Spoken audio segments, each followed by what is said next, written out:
आज ह्या ठिकाणी वैजापूर तालुक्यात जे भिल्ल आदिवासी जन आंदोलन या समितीची बैठक नुकतीच पार पडली। तर यामध्ये झालेले ठराव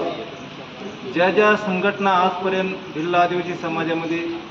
सामाजिक कार्य करीत होत्या, परंतु त्या कार्य करीत असताना त्या समाजाला कुठलाही न्याय, शासकीय सामाजिक आर्थिक कुठलाही न्याय न मिळाल्यामुळं हा समाजानं आणि समाजातील संघटनेने असा एक विचार केला, अशी एक दिशा ठरवली का आपण आज एकत्र झाल्याशिवाय कुठलाही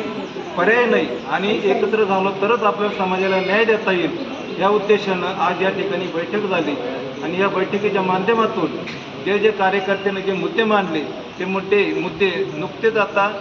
राज्याचे मुख्यमंत्री माननीय शिंदेसाहेब तसेच विरोधी पक्ष नेते यांच्याकडं एवढ्या 8 दिवसामध्ये एक शिष्टमंडळ जाईल या समितीचं आणि या समितीच्या माध्यमातून शिष्टमंडळ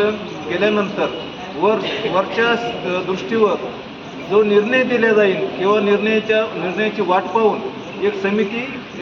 ठराव घेईल का नेमका आंदोलन छेडायचं किंवा उपोषण करायचे, तर शासन समाजाला न्याय देतं का नाही देतं या हिशोबानं समिती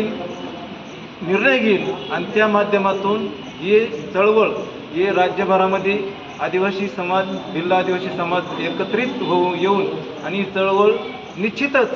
जर समाजाला न्याय भेटला नाही तर निश्चितच ही चळवळ पूर्ण राज्यभरामध्ये उभी राहील एवढंच मी बोलतो आणि माझे 2 शब्द सांगतो।